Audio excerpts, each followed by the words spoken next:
Directly with civil sector officers और हम लोग जहाँ जहाँ पे जो भी हमारा पोलिंग स्टेशन है हम लोग काम करते हैं। এবার সেই প্রতিবেদনটা যেটার জন্য আপনারা অপেক্ষা করে বসে থাকেন, কত ভুয়ো ভোটার বাদ গেল এবং ভোট কবে হচ্ছে, এই দুটো প্রশ্নের উত্তরই এবার অফিসিয়ালি জানানো না হলেও পরিষ্কার কিন্তু চোখের সামনে আমরা এবং আপনারা নিশ্চয়ই দেখতে পাচ্ছি কত ভোটার বাদ যেতে চলেছে, ভোট কবে হচ্ছে, সবটা বলবো আপনাদের। এবং এটা আমার এই প্রতিবেদনে এটাও বলবো, যেটা আপনারা অনেকে জানতে চান, যে যদি আপনাদের নাম কোনো কারণে ডিলিট হয়ে যায়, ফাইনাল ভোটার লিস্টে নাম নেই বা যে তালিকা প্রকাশ হয়েছে সেখানে ডিলিটেড দেখাচ্ছে, তাহলে কিভাবে কোন ফর্ম ফিল আপ করে কোথায় জমা দেবেন, কিভাবে জমা দেবেন, অনেকে জানতে চাইছেন, সেটা আমি পরিষ্কার ফর্ম দেখিয়ে বলবো। কিন্তু তার আগে যেটুকু জানানোর সেটুকু জানাই যে কত নাম বাদ যেতে চলেছে। এখন অব্দি অফিসিয়াল প্রথম প্রশ্নটা ছিল যে কত ভুয়ো ভোটার বাদ যেতে চলেছে, তারপরে এখন প্রশ্নটা দাঁড়িয়েছে এই 60 লক্ষ যাদের নথি চেক হচ্ছে সেই নাম কতটা বাদ যেতে চলেছে। প্রথমে আপনারা দেখেছিলেন যে কিভাবে 58,20,000 মানুষের নাম বাদ চলে গেল। তারপরে আপনারা দেখলেন এই ফাইনাল ভোটার লিস্ট বের হওয়ার পর আপনারা জানতে পারলেন যে প্রায় 5 লাখের কাছাকাছি ভোটার শুনানিতে আসেনি এবং আরো কিছু ভোটার একেবারে বাদ চলে গেছে। সেই সংখ্যাটা মোটের উপর গিয়ে দাঁড়িয়েছে প্রায় 65 লক্ষের আশেপাশে। অর্থাৎ 65 লক্ষ ভুয়ো ভোটার একেবারেই বাদ যে চলে গেছে এবং নতুন ভোটার জয়েন হয়েছে প্রায় ওই 2 লাখের আশেপাশে। মানে যদি প্লাস মাইনাস করেন তাহলে 63 লাখ ভোটারের নাম বাদ যাচ্ছে, কিন্তু অ্যাকচুয়ালি প্রায় 64-65 লাখ ভোটারের নাম বাদ গেছে।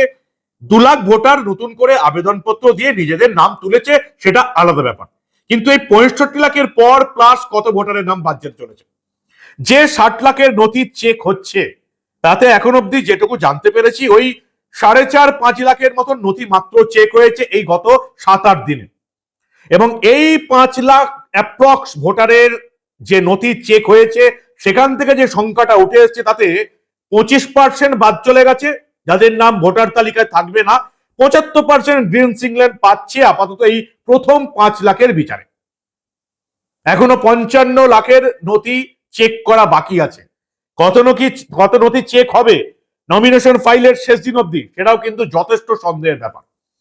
যদি ধরে নিই যে এই 60 লাখ মানুষেরই নথি চেক হয়ে যাবে আরো বিচারপতি এনে, তাহলে যে গড় চলছে তাতে 1/4 বাদ চলে যাচ্ছে। অর্থাৎ 15 লক্ষ ভোটারের নাম মিনিমাম বাদ যাবে।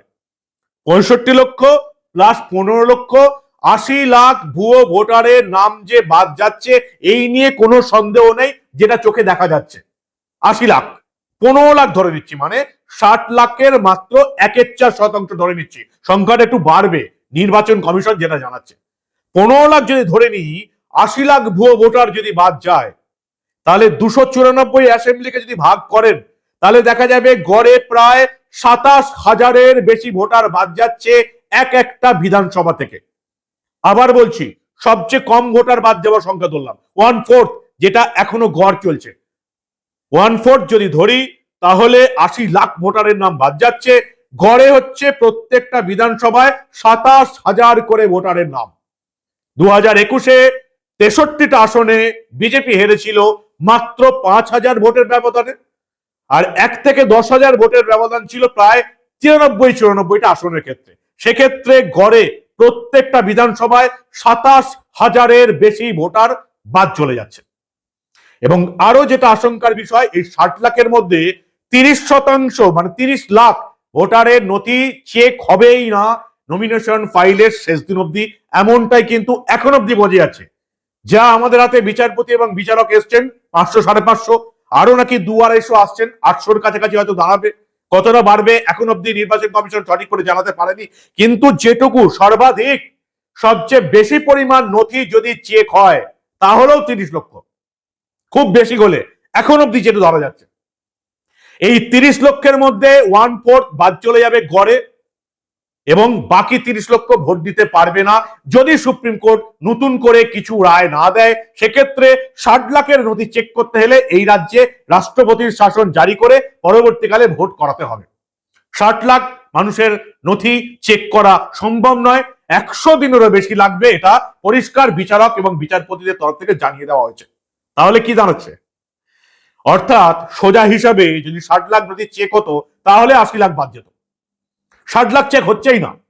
যদি 30 লাখ ভোটারের নথি চেক হয় সেখান থেকে 1/4 বাদ চলে যাবে, মানে সেখান থেকে 8 লাখ বাদ চলে যাবে।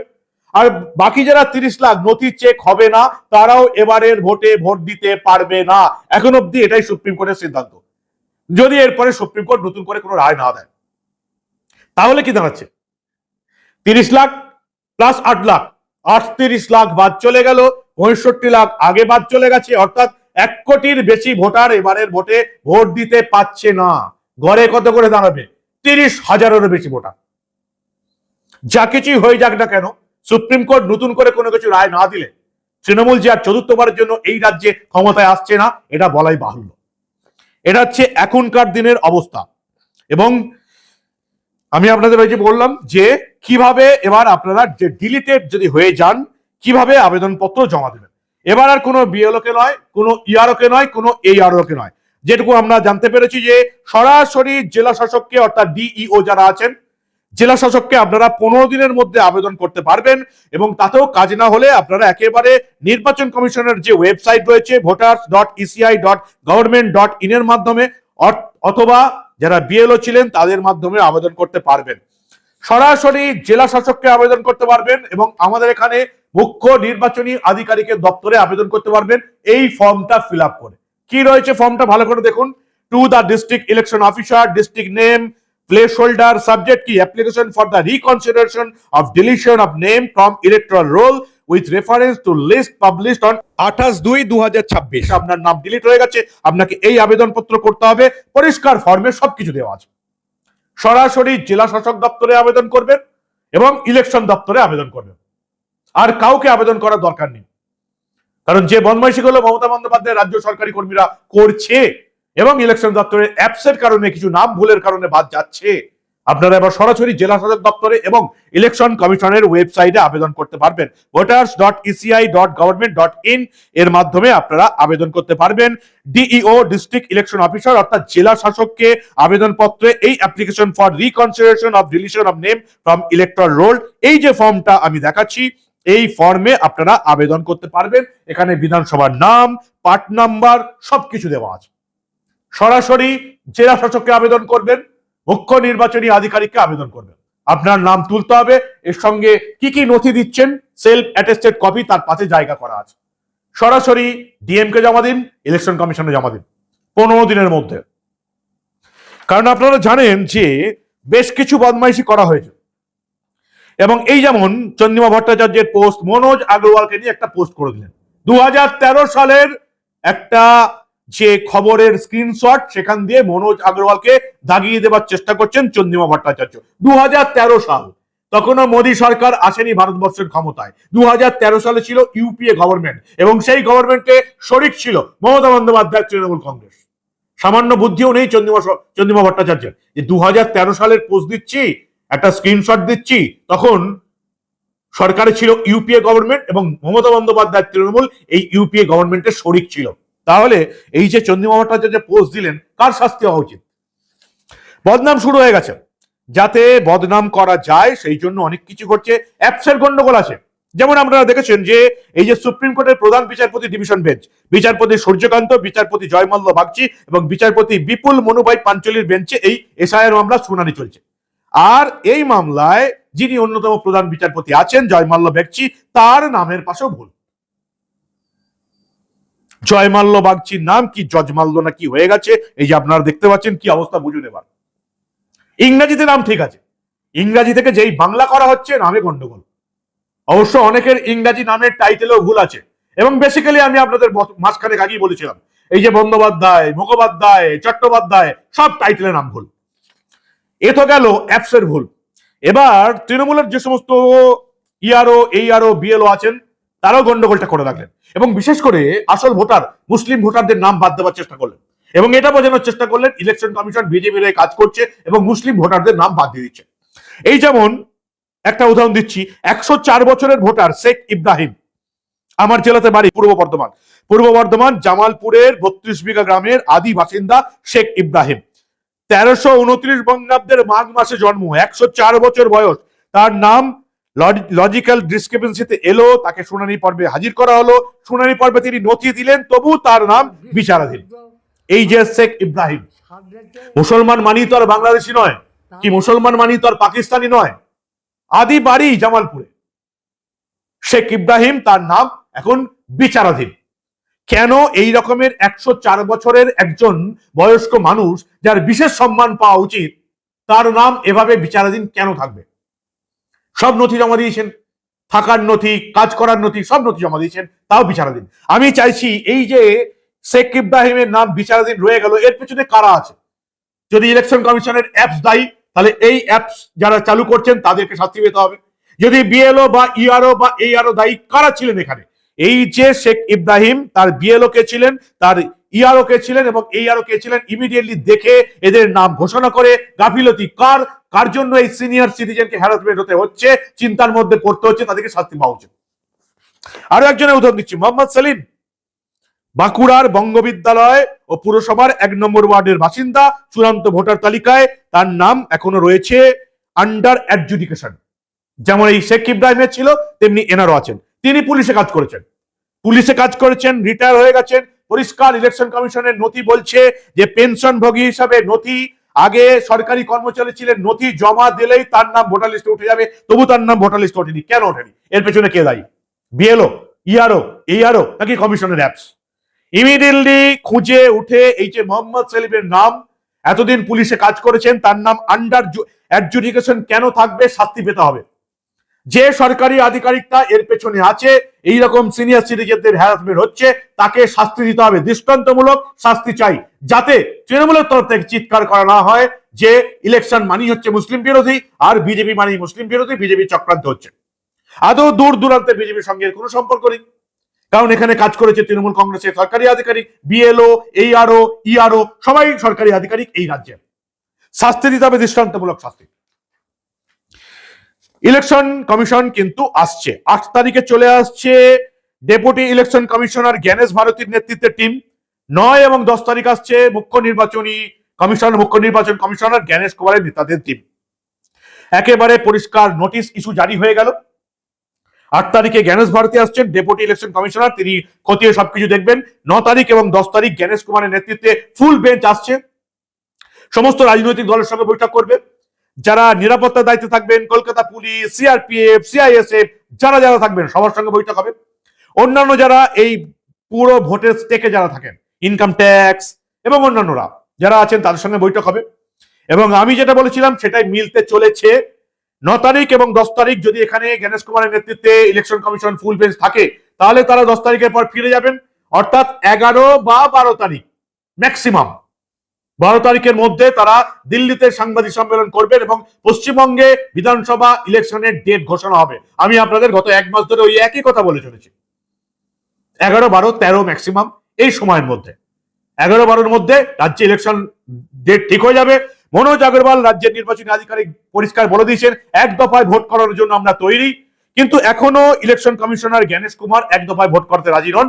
তিনি মনে করছেন এই রাজ্যে নিরাপত্তার অসুবিধা হবে, ফলে 2 দফা বা ম্যাক্সিমাম 3 দফার মধ্যে ভোট হওয়ার একটা সম্ভাবনা রয়েছে, এখনো ফাইনাল কিছু জানা যায়নি।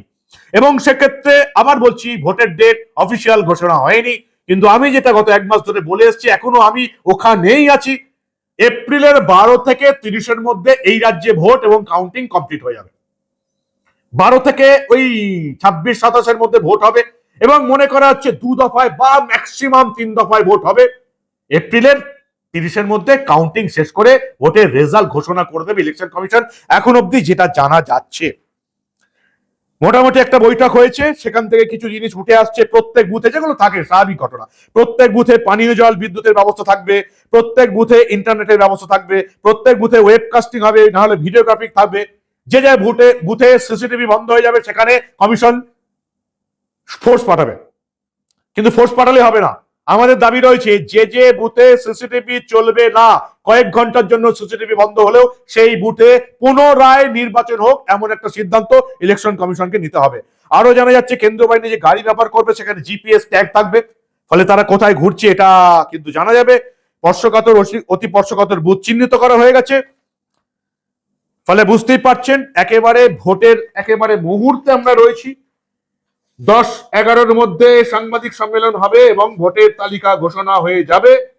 যাদের নাম ডিলিটেড হয়ে গেছে তারা, আবার বলছি, এই ফর্মটা ফিল আপ করে সবকিছু করতে পারবেন। যদি ফর্ম এখনই পেতে চান বা পাচ্ছেন না, সব জায়গাতেই পাবেন, ইলেকশন কমিশনের ওয়েবসাইটে পাবেন, তাহলে আপনারা একেবারে এই ফর্মটা, আমি এখনই আমার মানবগড় যে ফেসবুকের পেজ আছে, আমি এই ফর্মটা দিচ্ছি, সেখান থেকেও আপনারা কপি করে এই ফর্ম ফিল আপ করে জেলা শাসকের দরবারে এবং ইলেকশন কমিশনের ওয়েবসাইটে গিয়ে এই ফর্ম, আপনাদের নথি জমা দিন, খুব তাড়াতাড়ি জমা দিন। 28 ফেব্রুয়ারি ফাইনাল ভোটার তালিকা কিন্তু বেরিয়ে গেছে। এরপরে তো আবার যারা অ্যাডজুডিকেশন আছেন, বিচারাধীন আছেন, তাদের নাম বেরোবে, কিন্তু যাদের নামের পাশে ডিলিটেড আছে 15 দিন সময় পাবেন, কয়েকটা দিন কিন্তু কেটে গেছে। এই ফর্ম ফিল আপ করে জেলা শাসক দপ্তরে এবং ইলেকশন অফিস আধিকারিকের দপ্তরে ইমিডিয়েটলি জমা দিন। আপনার নাম যদি নথি ঠিক থাকে ফাইনাল ভোটার লিস্টে উঠে যাবে। কোনো রকম প্যানিক বা আশঙ্কার কোনো রকমের কোনো কারণ নেই। কি বলবেন আপনারা? হিসাব তো দেখলেন, 65 লাখ নাম বাদ চলে গেছে। এই হিসাবে যদি 60 লাখ নথি চেক হয় তাহলে 15 লাখের নাম বাদ চলে যাবে এই হিসাবে, অর্থাৎ 80 লাখ নাম বাদ যাচ্ছে পার বিধানসভায় 27,000 করে। কিন্তু হিসেব বলছে, বিচারপতিরা বলছেন যে খুব বেশি হলেও 25-30 লাখের বেশি নথি চেক করা সম্ভব নয় শেষ নোটিফিকেশনের আগে অবধি। অর্থাৎ প্রায় 30-35 লাখ ভোটারকে এবার ইলেকশন থেকে বাদ দিতেই হচ্ছে। 30 লাখও যদি চেক হয় তার মধ্যে 8 লাখ বাদ যাবে নথি চেক করার পর, বাকি 30 লাখ এমনিতেই বাদ। 38 লাখ ভোট দিতে পারবে না, আর বাকি রইল 65 লাখ। প্রায় 1 কোটির উপর ভুয়ো ভোটার বা নথি চেক হয়নি যাদের, সেই রকমের ভোটার এবারের ভোটে ভোট দিতে পারছে না। যদি 80 লাখ হয় তাহলে দাঁড়াচ্ছে 27,000 পার বিধানসভায়, আর যদি 1 কোটি ছাড়িয়ে যায় তাহলে বুঝতেই পারছেন গড়ে 30,000-এরও বেশি ভোটার এবারে বিধানসভা ভোটে পার বিধানসভায় ভোট দিতে পারবে না। তৃণমূল চতুর্থবারের জন্য ক্ষমতায় আসছে না, যেটা এই রাজ্যের পক্ষে অত্যন্ত দরকার। এই চোর, চিটিংবাজ, চুরি দুর্নীতি সরকারটা, তোষণবাজের সরকারটাকে আর কেউ দেখতে চায় না। ভোটের দিন, কাউন্টিং এর দিন বিরোধীরা যে ঠিকঠাক নজরদারি করতে পারে, মমতা বন্দ্যোপাধ্যায় তৃণমূল চতুর্থবারের জন্য সরকারে আসবে না, যেটা এই রাজ্যের পক্ষে অত্যন্ত দরকার। পরিবর্তন দরকার, নাহলে বাঁচার কোনো রাস্তা নেই। অত্যন্ত দরকার পরিবর্তন। এই রাজ্যে শিল্প আনতে গেলে পরিবর্তন দরকার, এই রাজ্যে তোষণবাজ হটাতে গেলে পরিবর্তন দরকার। কি মনে হয় আপনাদের? বাংলার মানুষ এক হয়ে, বাঙালি হিন্দু এক হয়ে পরিবর্তন আনতে পারবে? আর বাঙালি মুসলিম, শিক্ষিত মুসলিম কি বুঝতে পারবে যে তৃণমূল শুধুমাত্র তাদেরকে ব্যবহার করেছে? গত 2 বছরের বাজেটে, তৃণমূল কংগ্রেসের বাজেটে মাদ্রাসা শিক্ষায় বরাদ্দ হয়েছে 5,500 কোটি টাকারও বেশি পার ইয়ার। 11,000 কোটি টাকা খরচা হয়েছে মাদ্রাসা শিক্ষায়। মাদ্রাসা শিক্ষকরা রাস্তায় বসে আছেন, তাদের মাইনে বাড়েনি। এত টাকা গেল কোথায়? এত টাকা খেলো কে? আর দেখতেই পাচ্ছেন দুষ্কৃতি, মুসলিমদের দুষ্কৃতি বানিয়েছে তৃণমূল। মারছে মুসলিম, মরছে মুসলিম। শিক্ষিত মুসলিম সমাজ এবার তৃণমূলকে ভোট দেবে না। পরিবর্তন চাই, না হলে বাঁচার কোনো রাস্তা নেই। কি বলবেন আপনারা? আপনাদের মূল্যবান এবং গুরুত্বপূর্ণ মতামত জানান দা নিউজ বাংলার কমেন্ট সেকশনে। দেখতে থাকুন দা নিউজ বাংলা। আমরা আবার এই রাজ্যে ঘটে যাওয়া এসআইআর, ভোটার তালিকা সংশোধন নিয়ে এমন অনেক ঘটনায় চেপে রাখতে দেব না।